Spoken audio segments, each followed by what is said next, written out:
Thank you. أعوذ بالله من الشيطان الرجيم بسم الله الرحمن الرحيم الحمد لله والصلاة والسلام على رسول الله وعلى آله وصحبه ومن والاه وبعد.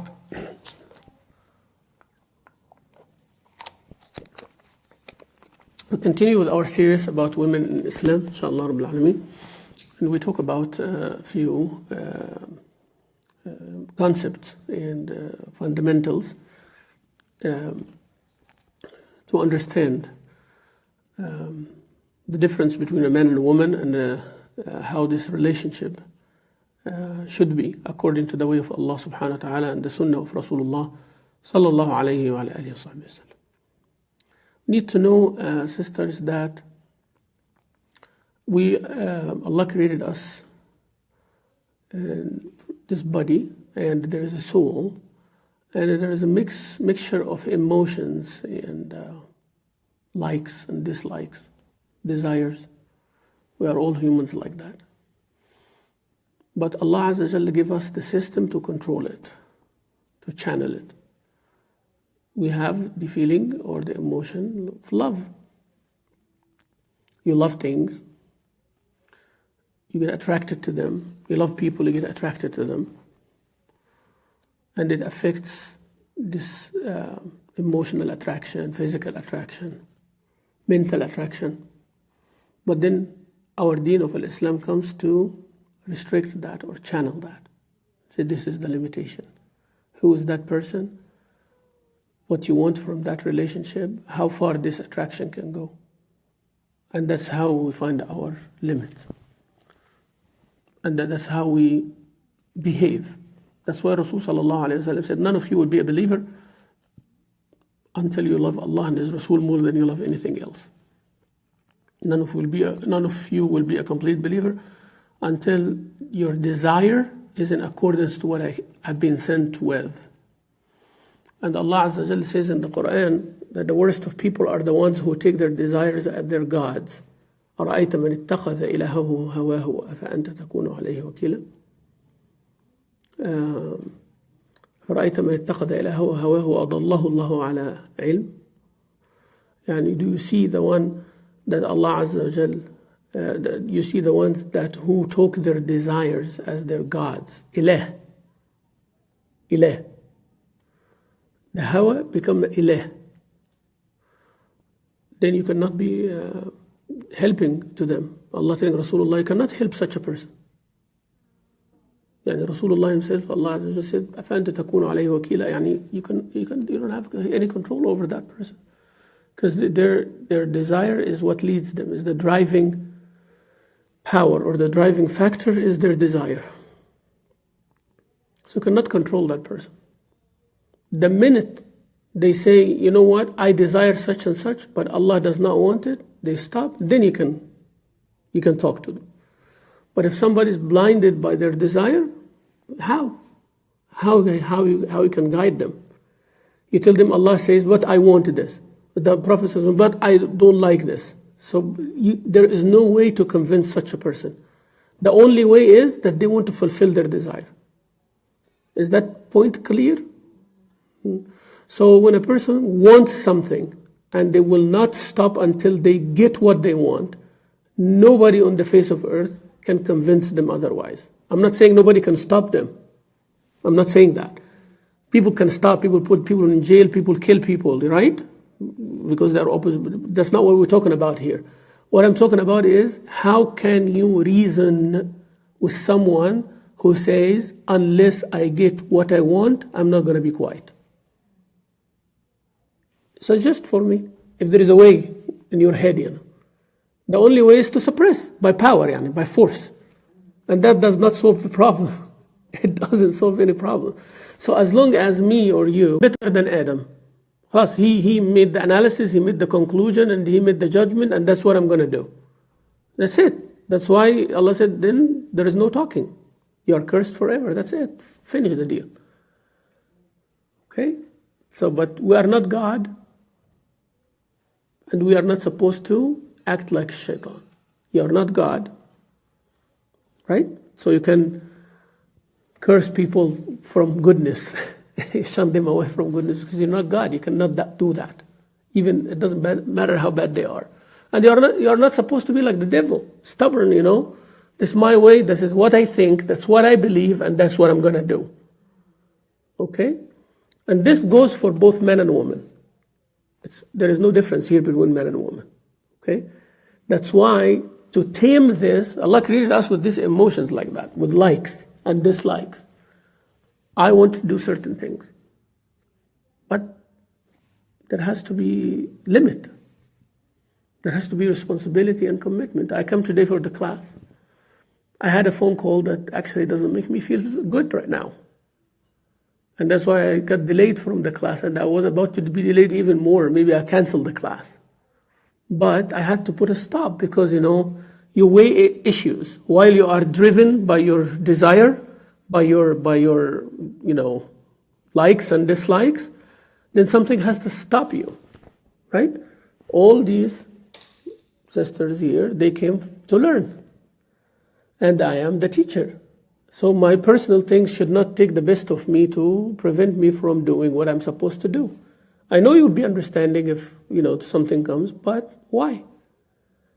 There has to be something in there that brings you back all the time. Otherwise, we'll become wild. And that's not only in marriage relationship or father-son relationship or mother-son or mother-children. It's not only that. It's you as a human being. That's what I wanted to emphasize on today. Me and you as human beings, we have to know. And this actually relieves you from lots of problems. This world, this life, is not going to go according to what you want. And you're going to live with this every single day of your life. I'll repeat this again. This world, this life of yours, your own life, the life you are living, the people you are with, okay? The people you are dealing with, this life is not going to go according to what you want and what you desire. It doesn't matter how much money you have. It does not matter how much authority you have. It does not matter how powerful you are. It does not matter the resources you are with. It does not matter who supports you and who's against. It does not matter. This life is not going to go the way you like. And this is daily basis. I'm not saying this to frustrate you or make you hopeless. Actually, I'm trying to do the other. I'm trying to do the complete opposite. The complete opposite. Once you know that, then you are at peace actually. You know what would be the next step? What should I do then? Right? Next question, next valid question, then what should they do then? If this is the case, what should they do? Or somebody said, then what is the point of life? This is the two answers here. If it's not going to go, if I'm not going to get whatever I want and on all of that, so what's the point of life? The point of life actually is just what I said, is that you live in a struggle. You don't get what you want. That's the point of life, is to have a no in front of you, not yes, yes, yes all the time. Most of the people who commit suicide, they have yeses a lot, not no's. They actually have it, but they feel that there is a higher goal in this life. They're not feeling it. They're not feeling loved. They're feeling worthless. They're feeling this and that, and they get depression, then they commit suicide. You look around them, you'll find that most of the material things are met. They have food, they have job, they have these kind of things, right? So it's not about that. So there is a point of life that we're living is that you have to struggle. لَقَدْ خَلَقْنَا الْإِنسَانَ فِي كَبَدٍ. Allah says, لَقَدْ خَلَقْنَا الْإِنسَانَ فِي كَبَدٍ. And we created man in struggle, striving, all the time. That's why we get anxiety. That's why we rush things. إِنَّ الْإِنسَانَ خُلِقَ هَلُوعًا. Always rushing things. It's not unstable. إِذَا مَسَّهُ الشر جزوعا وإذا مسه الخير منوعا. Whenever evil comes, they're not calm. And whenever good comes, they are miser, controlling. So, the other question is, what should I do? Well, read the Quran and you will know what you should do. Are you praying? Are you reading Quran? Are you following what Allah says that you should follow? Are you fulfilling your duties as a father, as a mother, as a son, as a husband, as a wife, as a teacher, as an employer, as an employee, as a student? Are you behaving according to the way of Allah when you are sick, when you are healthy, when you are poor, when you are rich? That's your answer right there. But you are not going to get everything you like. Actually, most of the things you want, you'll not get. You know, people say out of their faith, Alhamdulillah, Allah give me everything. No, Allah did not give you everything. Everything in Jannah, inshallah. But in this dunya, for sure, there are things that you don't have. You want to be young all the time, but you get older every day. Right? You want to be healthy all the time, but you get sick sometime. You want all your children to be good, but sometimes they will not. You want your spouse to be like doing whatever you expect them to do, but they are not gonna. So, yeah, you can be thankful to Allah, say, Alhamdulillah, Rabbil Alameen, good. But you are not getting everything you want. Most of the things actually you want, you're not getting. And you will not get until the end of this life. So what you need to get, Allah has been pleased with you. That Allah Azza wa Jalla is pleased with you. That's what you need to get. That's not what you need to focus on. And whatever you're missing here, Allah will compensate you in other ways. If you are missing in the money, Allah will compensate you in knowledge. If you are missing in knowledge, Allah will compensate you in health. If you are missing in family, Allah will compensate you in work, etc., etc. So, at the end, when you look at this community here, you'll find that they have everything. But not one person have everything. In the community, you will have the educated and the uneducated, the healthy and the sick, the poor and the rich, right? And you will have degrees. That's why the Quran always emphasizes on the community more than the individual. You notice this? It always focuses on that. And that brings me to my next point.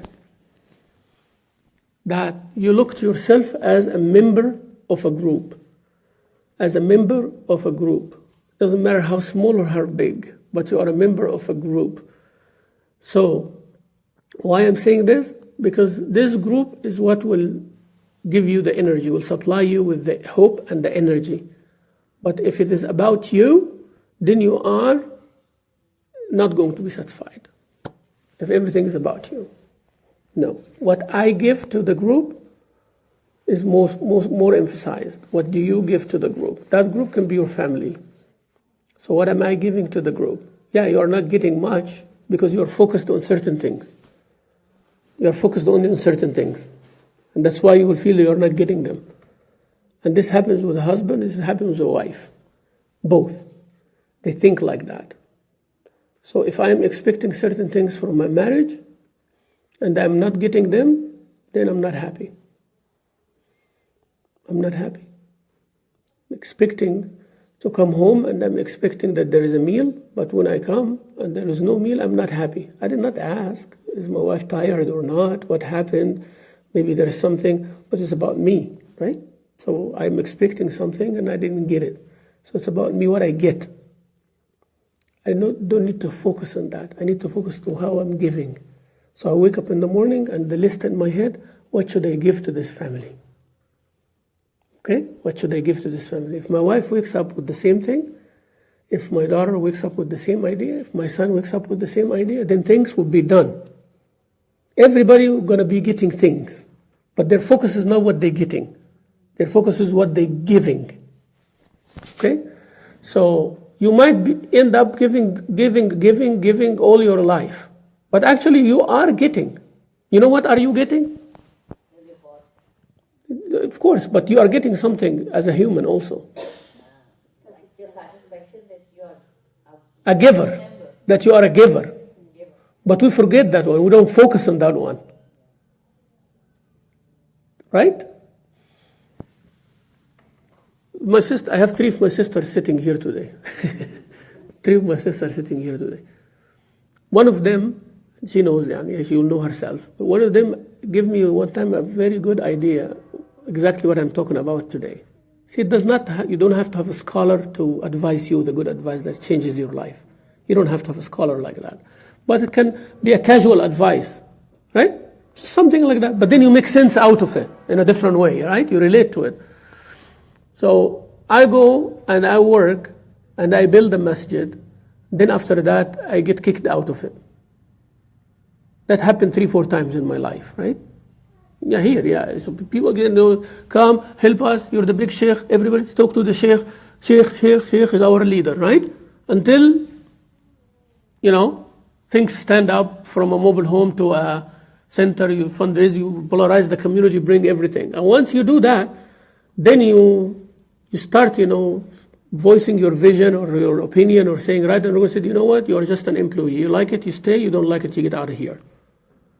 And that frustrates me. And every time I go in, I say, when I'm going to get out. So every time you get in, it started distracting you from doing what you do. So one time in one of the conversations, my sister, she said, well, maybe that's what you need to do. I said, what do you mean? She said, that means your job is just to establish the masjid and leave. But you get the idea what I'm trying to say here, right? And since then I said, well, that's actually brilliant. That's a good idea for me. Otherwise I'm not sincere, right? Because if it's all about me, I am building that for my position to become the imam or the leader or the religious leader. That means maybe Allah SWT is doing that for my sincerity, my own sincerity. He's saving me from staying there and becoming a dictator or something. You see that now you're seeing the good, you are getting something. That's what I'm trying to say. You are a giver. And you say, why people are not giving me back, right? You are a wife and you're saying, I'm giving everything to my husband, but he's not giving me back. No, actually you are getting a lot back, but you're not paying attention to it. All right? Maybe your job in this world to be a giver. Best. That's it. Maybe Allah Azza wa Jalla said, your paradise is because all your life you'll be a giver and people will not give you back. And that's what I want you in this dunya like that. Now you understand what you're getting? But we focus on, when I give, I have to get. So if I don't get, I'm not happy. And I'm not giving with sincerity anymore. Okay? So sometimes you expect people to function in a certain way, but it doesn't work like that. It does not work like that.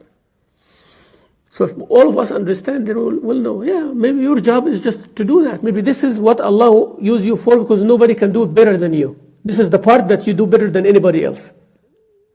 Take a project from the beginning until it graduates to elementary school. But you cannot be there when it is middle school. So your job is to teach elementary school. That's it.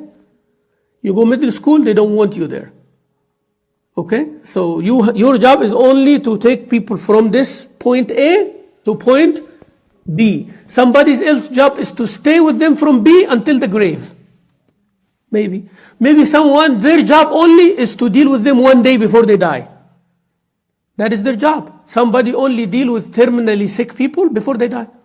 This is their job, right? Some people have that their job is to only come when a person is dying. You cannot say these people are not doing anything. They just come at the end when people are dying. What they're going to do anyways? No, they are doing something. They are being there for that person the last day of their... That's important. Maybe it's important for them. So as a husband or as a wife, don't focus on what you get. Because if you focus on what you get, you're going to miss a lot. You're not going to be happy because you're not going to get what you want. It's not going to happen. You get into a marriage and your expectations is this high. And after the first week, they go down a little bit. And after a couple of years, خلاص, ما فيش expectations anymore. No expectations, it's over.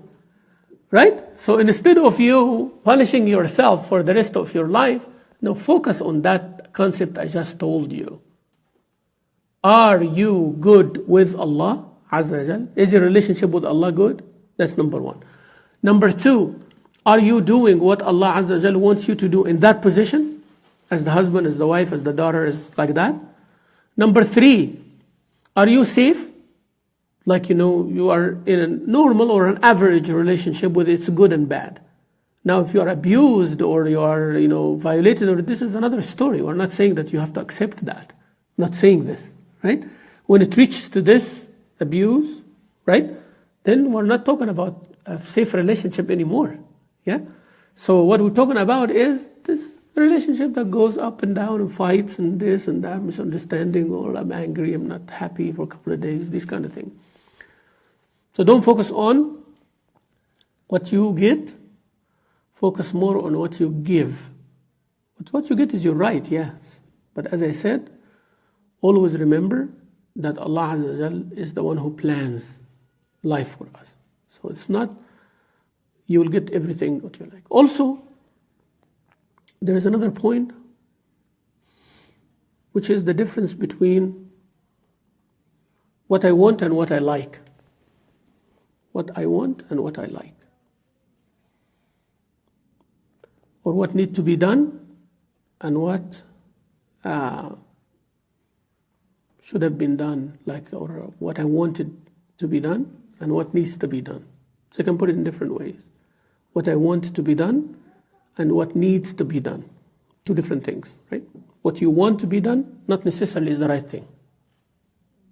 Right? What I want from this class, not necessarily right. I want this class to be in a certain way, in a certain time, in a certain format. But that's what I want. Is it necessarily right? No. Or how it should be managed, that's where I need to go. Okay. So what I like and what I want first, let me discuss that. What I like and what I want. What I want is, I want to achieve such and such and such and such, but I would like it such and such way, right?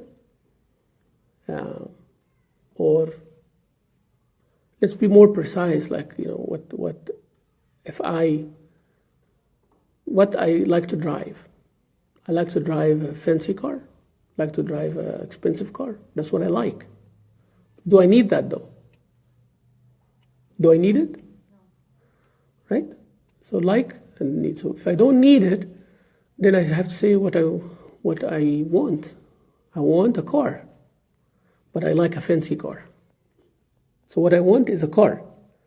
I want to have a car because I don't have a car now and I cannot walk from 45 to Champion Masjid, I can't do that 2 times a week or 2 times a day or something. I can't do that. So what I want now is based on the need. What I need is a car in this position, and that's what I want. I want to fulfill what I need. So my need, I want to fulfill it. But what I like is how it is done and this is a different thing. Unfortunately, everybody acts on what they like. What they like. They don't ask themselves what is needed, and that's what I want to be done, right? If you ask yourself what is needed, and that's exactly what I want, forget about what you like for a minute. Yeah, we try our best to do it the way we like, but we're hungry. We need to cook a meal for our family. Okay? Would like to have a kharoof mahshi. Would like to have a lamb. Big, lamb stuffed with rice and whatever it is. You like that. You like it. But do you have the means for that? No. If you have the means, is it the wise thing to do today? Maybe no. Who's going to eat it? We're only 2 people. Is it okay to do that? No. You see how many things now come in the way of what you like? If you act on what you like, you might have this today, and maybe it will go bad and you'll throw it in the trash tomorrow. Yes? Maybe enough people, maybe someone else need it more than you. Maybe you just can go by, and maybe inshallah you have a family gathering in a month. We can do that one. Yes? So there are many things comes in the way of what you like. Unfortunately now, especially in relationships, everybody act on what they like, not what is needed, and they don't say that's what we want to be done. What is needed is a strong family, a strong relationship that goes and survives all this turbulence. That's what we need. And that's what I want to happen. Now, the next thing, how this should happen according to the way of Allah Azza wa Jal. And I'm going to focus on what I give more than what I get. So make sure you do your part. Make sure you do your part right for Allah's sake subhanahu wa ta'ala. And I always advise couples and advise myself and my family, whenever you are personally unhappy, don't let this affect your duties toward others. When you are personally unhappy, it should not affect your duties to others. It might affect the way you wrap your gift, but you're supposed to still keep giving the gift. right? I might come say, here is a gift for you. Or here is a gift with love for you. Or I've been thinking about you for a long time and here is a gift. But at the end of the day, you should get the gift. Okay? So maybe the way you give it is affected by your mood, but it should not affect your duties. If I'm unhappy and I'm sad or I'm in a bad mood or my spouse makes me not happy for something that they said or they did, still I'll do my duties. I'll do it. I'm not as happy, but it has to be done. So if you are waking up every day in the morning, early morning, to make breakfast for the family and to do certain things, don't let that routine affected by your mood. Yeah, you will not have a good mood. You will not be smiling while you are doing it. That's okay, but it's still done. You getting that advice, sisters? Because that shows that this relationship for you is more important than how you feel. Okay? But if I don't fulfill my duties because I'm unhappy, my wife does not fulfill her duties because she's not happy, and my son does not obey me because he's not happy, and my daughter does not do what she said because she's not happy, what kind of family is that? And for sure, there will be every single day someone is not happy. For some reason, They didn't sleep well, they have issues at their work, they have issues at home, there's somebody bothering them with something, so there will be always an issue. But if you find that you are not doing the duties that you do because of your mood, that means you've been selfish. And it's all about you. It's not about the family, it's about you and how you feel. You have to make me happy so I can make this family function. That's unfair. That's unfair, right? Can you imagine you know what? I'm not going to work. I'm not going to earn money because you guys don't deserve it. You're making me unhappy. Why? Allah Azza wa Jalla subhanahu wa ta'ala himself, Allah himself, when he made the law of inheritance, he said the son gets this much, the wife gets this much. When the husband dies, the wife gets this much, his mother gets this much, if he's alive, his father gets much, his son, his daughter, and all that. He did not say his good wife gets this much. He did not say that if the wife has been so good to her husband, then she gets 1/8 if he has children and 1/4 if he doesn't have children. Does it say like that? وَلَكُمْ نِصْفُ مَا تَرَكَ أَزْوَاجُكُمْ إِن لَّمْ يَكُنْ لَهُنَّ وَلَدٌ إِن كُنتُمْ صَالِحِينَ. يعني مثلا كده. Did Allah say, if you are pious and righteous, then you take. If you are not pious and righteous, you cannot take. No. Doesn't. So I have a son who is very close to me and everything, and another son who have given me a hard time all my life. So I said, that son takes, but that son doesn't take. No, it's not your authority. You see, that's a duty.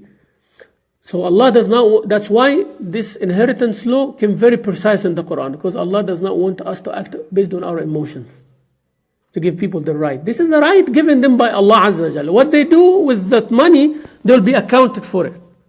Alright? But now, you cannot change Allah's laws based on the relationship with others. They have to get the right.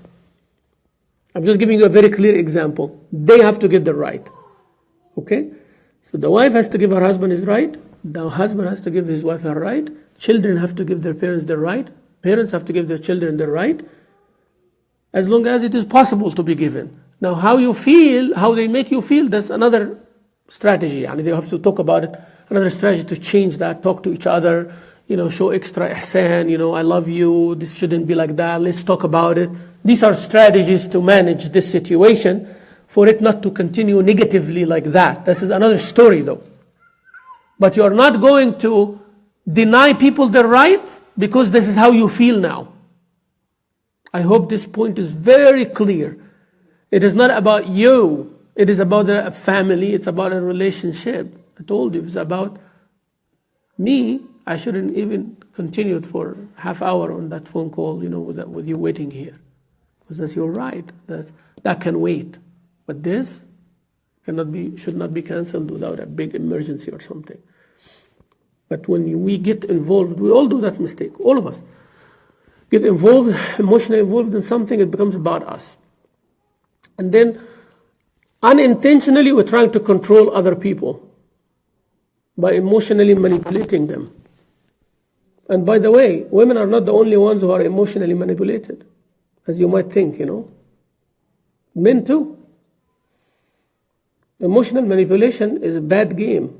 Sometimes we do it intentionally, sometimes we do it unintentionally. Right? Become angry so you can pressure the other person to act in a certain way. You cry or you take your aside or you go to the other room or something like that. Why? Because this would pressure them to do it. And there are levels of escalation, Levels of escalation, Not talk to, leave the house, or, abandon or ignore or give, certain looks. And the gap increases. Why? Because you are expecting something to come in return. Because the other one doesn't like this. He wants to end this. So he will do what you want them to do. That's a very bad approach. Because actually it can explode in your face. It can lead to the opposite of what you want. Because the other one also can do the same exact thing at the same exact time. Right? So you don't talk to the other person, and that person is very social. He cannot afford it, so he will not talk to you either. Now, the minute you see it is going out of your hand, you move closer to them, but they are already done. They are moving away. Isn't that what happens? Now I'll explain a phenomena for you. And I'm sure we all go through this phenomena, right? Husband and wife fighting or disputing with each other. Talk, and then, but you do there, and they start screaming at each other, right? Then the fight finishes, and one of them is like, take to himself or herself and step aside. Maybe they want some time to heal. Maybe they didn't like what happened, and they are punishing the other person for what they did, right? They're expecting the other one to come running to them. Because they feel offended, they feel victimized, they feel like transgressed, whatever it is. The man or the woman, both are the same. The man feels his dignity was hurt. My wife should not have shouted at me like this, should not argue with me. I wish she should just have listened and I would have done what she wanted, but she's challenging me, my manliness, whatever it is you call it, right?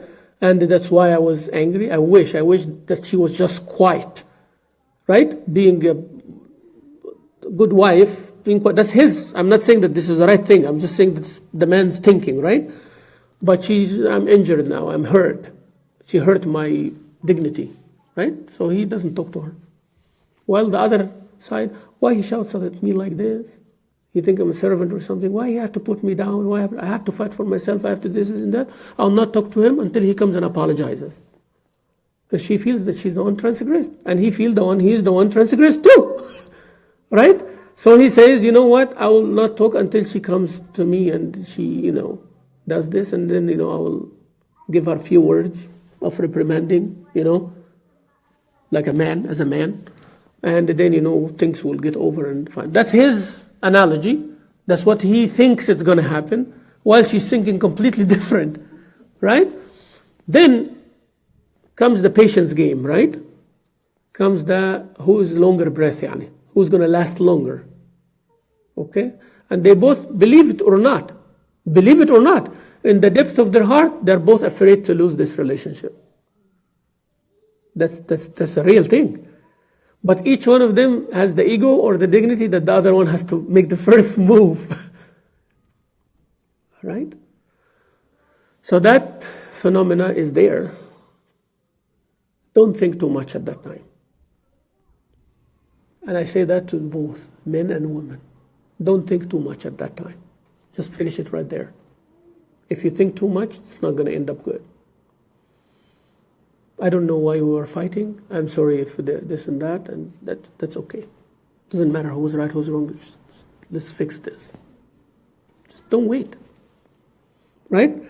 If it is you all the time, alhamdulillah, you are the one who's stronger of the two, because you are the one who's fixing this. So don't look at I'm always the one who, again, you're creating another phenomenon now, right? I'm always the one who come out, you always wrong me, and I am the one who comes and, we agreed, right? This might be your job in this relationship. It might actually be your job, that you are the only one who will fix it. So, might be.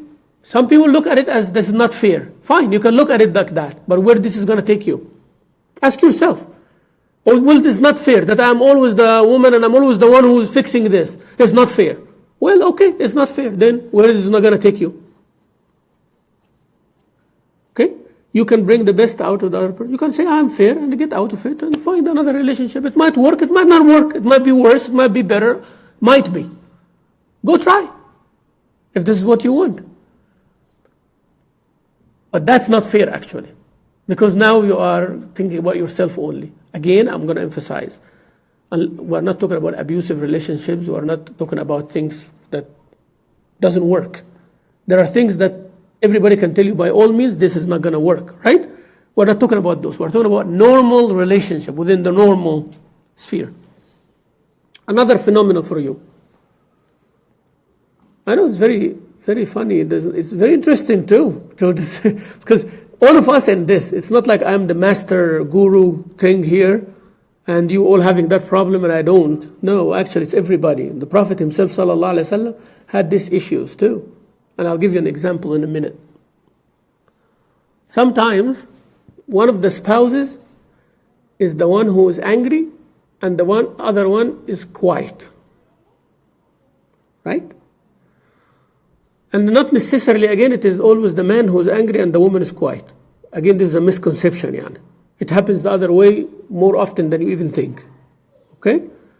That she's not in a good mood or he has a bad day and one of them is like shouting and talking aggressively to the other one. That's not right, huh? But this is a case. And she or he is, the other side is quiet or talking softly. It's all right, let's fix this or that, this, but that. Until they lose it, right? The minute they lose it, the other one calms down. Am I right or wrong? Yes. This is a phenomenon, right? So, the whole idea, who can tell me what is this symptom? What is that? What does that mean? Let's make me the bad guy here. I'll make myself the bad guy, so you don't feel bad about yourself.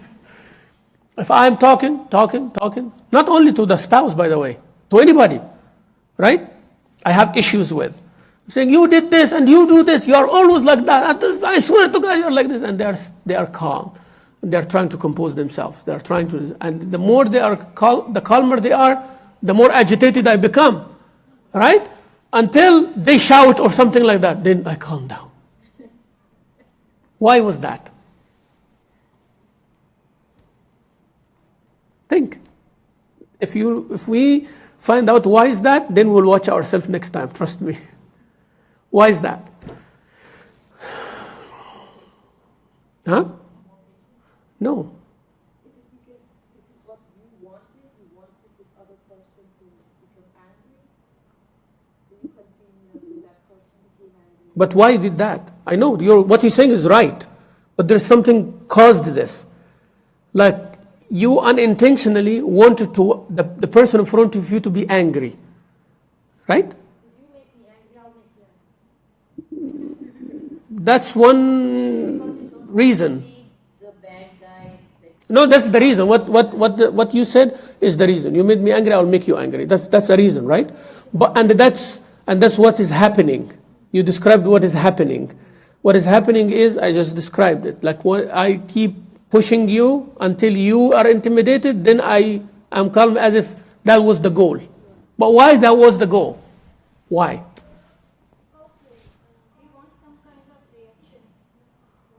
Why? This is good. This is very good. We are reaching there. But there is a step after that one. He wants, or that person wants some kind of reaction. Why you want some kind of reaction? You just don't want to be the bad guy. You want the other to act like you were acting. The blame does not come on you. Good. The blame does not come on you. But there is one more. Because they want to be on control. Nope. Actually, that person wants help, support, and he wants attention. Yeah, actually this is a weak person who keeps shouting until the other one gets intimidated. That means, you know what, I need you to sympathize and empathize with me. I need you to feel what I'm going through. And once I find somebody goes through what I'm going through, I'm calmed down. That's psychology. This is just, we are not planning this. This is not a plan. I'm just analyzing it for you, right? So I am calm. And our person is just shouting. And I said, you always shout like this. So that means I'm not alone anymore. Right? I'm not alone anymore. This is also a deeper aspect to this. That you, as you said, you don't want to be the only bad person. You want to prove to others that you too like that. I want you to feel what I'm feeling. That's the positive side, right? I want you to feel what I'm feeling. I want you to struggle like I'm struggling. That is the positive aspect of it in a good way. I'm not saying it in a negative way. But the negative one is like, why you are not angry and I am angry? You need to be angry too, and I'm going to make sure of it, right? So that's the bad aspect. That's why this needs long-term solution. It cannot be done in short term because this is confrontation, right? So when a person start acting like this weird and shouting and hitting things and all of that, they want attention, right? So we have to prevent that from the beginning by giving attention to each other. As I said, it's not about what you get, it's about what you give, right? So you always give attention to little details, right? To little details. People like that. Wives like that. Husbands like that. Children like that. Parents like that. So if you have a father or a mother, surprise them with something. They might tell you, you know what, I don't want anything, right? When somebody tells you, I don't want anything, actually the translation is, I want plenty of things, right? No problem, I know you are very busy, you don't have to visit me. It means, I need you to visit me, right? At least a phone call or something. I'm serious. When somebody tells you, I completely understand, right? That means I'm not happy with what you're doing. I'm telling you, like when you apologize for something, I completely understand. It's all right. It's not all right. They are just saying that to let the situation go, which is a good thing. I'm not saying they shouldn't say that. Actually, we should say these things, right? That's all right. Don't worry about it. But I'm talking about the other side. No, I should worry about it, right? I should make up for it. I should, smooth it out. Things like that. Don't worry about it. Don't worry about it, yeah, don't worry about it, but it's there. What you did is there, so you have to follow up. So relationships are very important. The deen, our deen, the Quran and the Sunnah focus on relationship more than salah. More than salah. The first thing you'll be asked about in the Day of Judgment is your salah. That's your individual relationship with Rabb al-Alameen, right? But the huquq al-ibad also. The rights of others can actually destroy salah, zakah, hajj and everything. So giving people their rights is very important. So always do that because it affects our children, right? It affects our children. And again, I'm telling you these things because, I observe these. Does that mean I'm immune from it? No. Does that mean I am already above this, beyond that? Actually, no. Does it mean that I do this emotional manipulation sometimes? Yes. Is it done to me sometimes? Of course. All of us like that. But why I'm saying it then? For awareness. For awareness. You should be aware of the situation. Sometimes you cannot change the situation, but you are aware of what is happening. So at least you can control somehow, somewhere, right? It's very important, my sisters, and that in relationships, that you need to listen to criticism. Don't be defensive all the time. Let it go sometimes and think about it. You'll find most of it is true or has a base, right? You're not always listening. No, I am listening. No, you're not listening. No, I am listening, right? Actually, you're not listening. By saying, no, I am listening, you are not listening, right? Because you are focused now on defending yourself. When listening, it doesn't mean that by your ear, yeah, right? There is active listening. That means you are making sense of what the person says in front of you. You are not just seeing the words. Because when you're having the words, the accusations coming at you, and your main concern and main effort is how to shoot them down one by one. You getting my point? So somebody criticizing you, and you are listening to your criticism, but what is going in your head? I'm going to shoot this one by one, right? You are not actually accepting any one of them that might be true. It might be true. If you pause for a second and, actually, you're right. That will diffuse the whole situation. If you admit one mistake out of the 10 that shot at you, it diffuses the person in front of you. It does. When someone is expecting you to come and fight with them, they will come now and we're going to fight. If they say this, I'll do this. And if they say this, I'll do this. And if they say this, I'll do this. They come at you and say, how are you doing? I got some coffee for you. Your favorite is like the latte with the, right? Am I right? And you give it to them. Khalas, you're disarmed. Am I right? Yes? So unexpected. Unexpected. That's why whenever you want to correct a situation, not when you are angry. Actually, when you are calm. When you're calm. Anger is to vent, and we should not be venting at each other in everything. It's like a person who does not go to the doctor until they're almost dying. They're almost dying, then they go to the doctor. They have to go to the doctor way before that. Way before that. Sometimes you make a physical checkup to make sure there is nothing. You don't wait until there are symptoms. Those are preventive.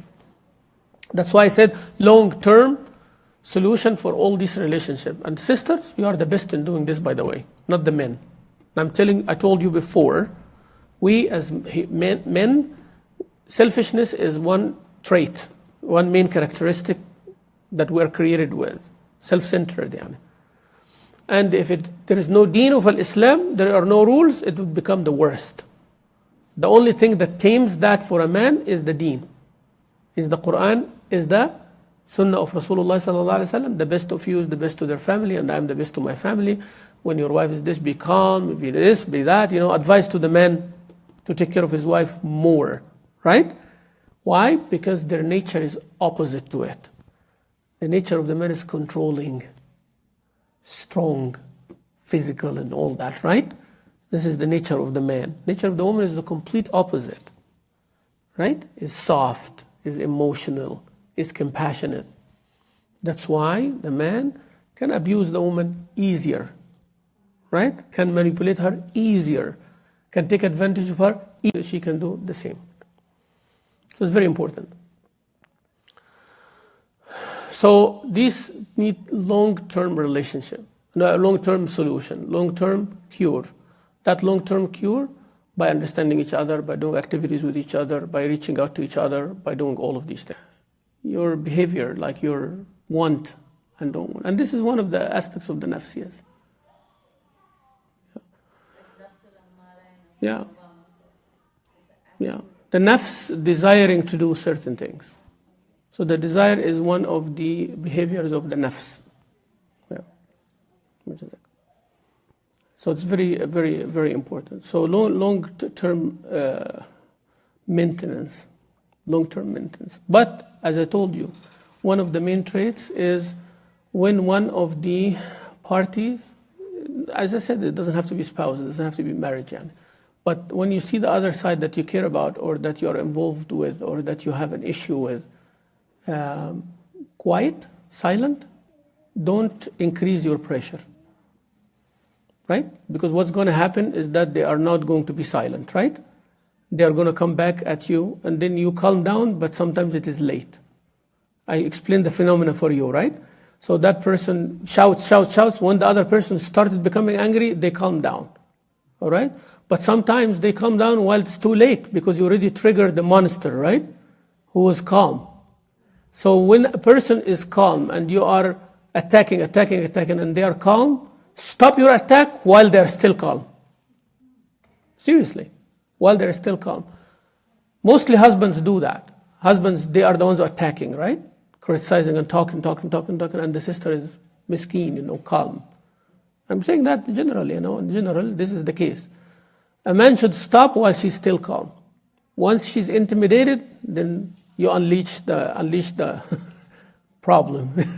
it's going to take longer, right, for her to calm down. And then she will not calm down until you are intimidated. I'm telling that for the man, right? Once a woman is intimidated, she's not going to calm down until you are intimidated. So it becomes like a very unhealthy, So when a person is quiet and calm, don't increase the dose. Just stop. Stop and work it out. You calm down and then stop. Stop, calm down, and then work things out. Talk about it nicely. Shaykh, I have a question. Yes. It's about decision making. Sometimes we feel that we have been imposed by decisions and there is no say into those decisions. How far a man has, or how a man has more rights in decision making than women? How or why? Which one is yours?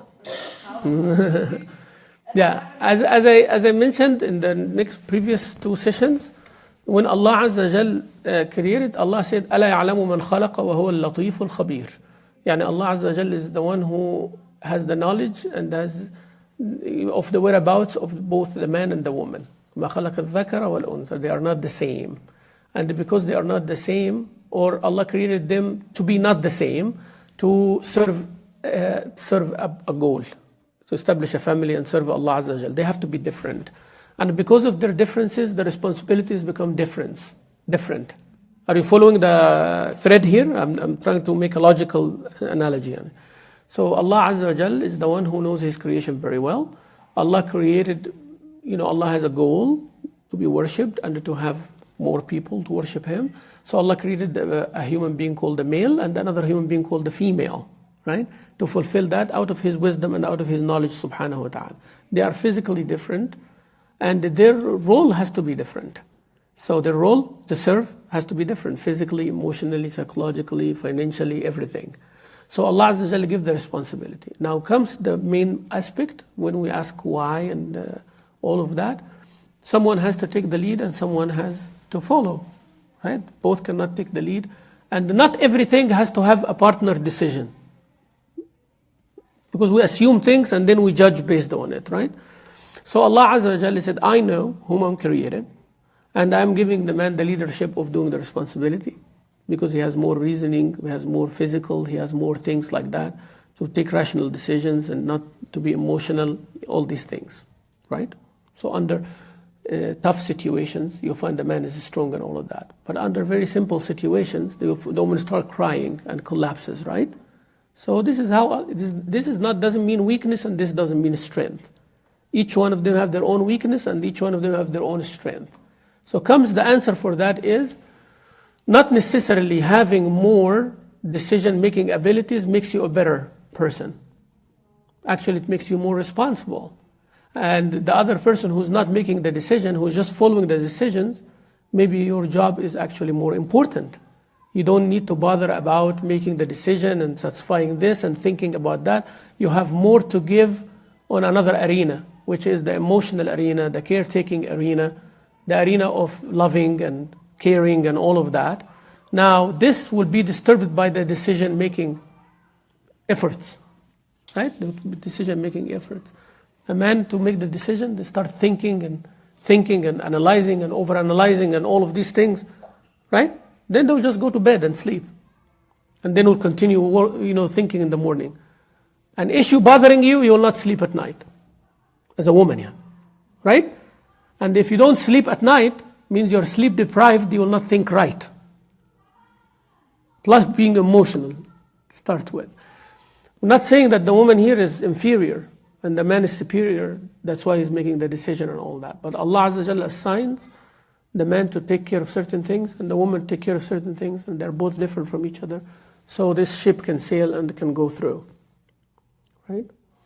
So it's very, very important to deal with that, inshallah. I'll stop here. If you have any questions, inshallah, please, go ahead.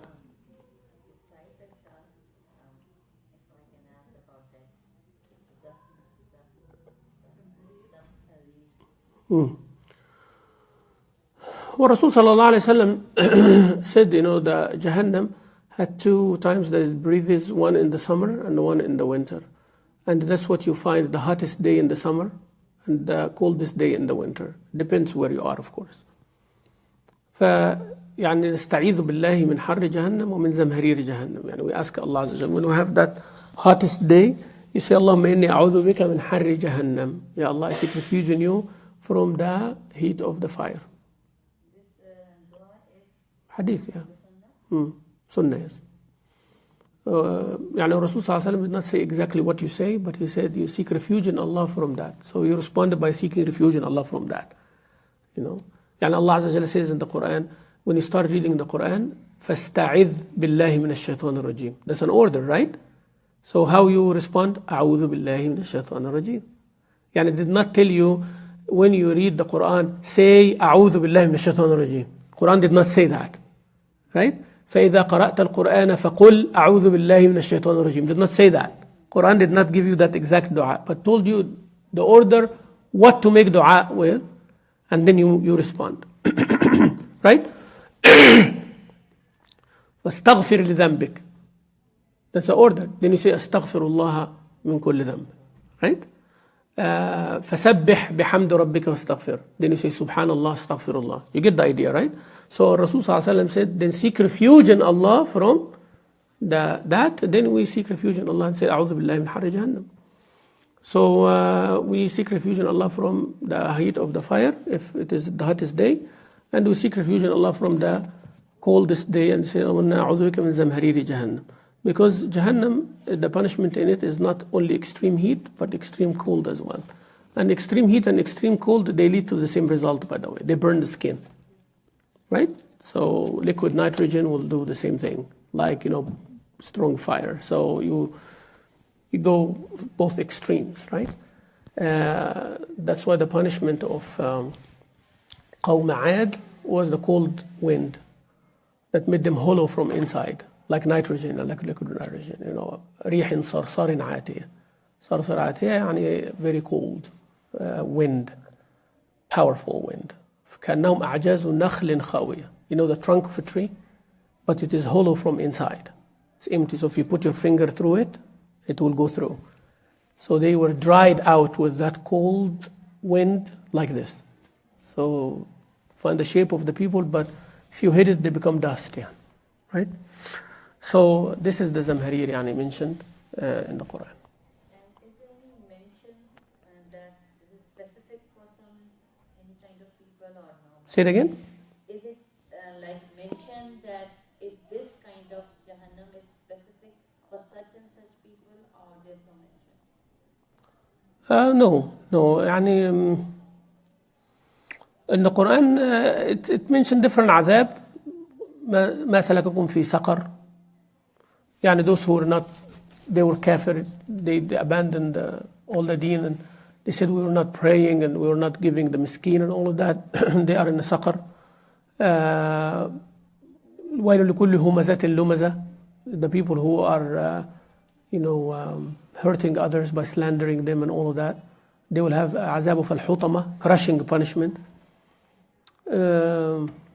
Those who drink alcohol and don't repent to Allah and they die with that, they will be given from the blood and the pus and all that from the people of hellfire. They will drink from it. طينة الخبال أو ردغة الخبال, as the hadith says. So there are different adab for different things, yes. And the munafiqina fi الدرك الأسفل من النار, they are in the lowest. But it does not say heat and cold who's who, if that's your question. Yeah. One person one time asked one of the scholars of the guarded processions, and he said, if the shaitan is created from fire, how is he going to be punished with fire? Of course, the answer would say cold of the fire would be punishing, right? But actually it's same. He told him, what are you created from? What are you made of? He said, I'm made from clay, right? He said, if I take some water and I hit you in the face with it, does it do anything to you? He said, no. He said, if I take some dirt, soil, and I hit you with it, would it do anything? He said, no.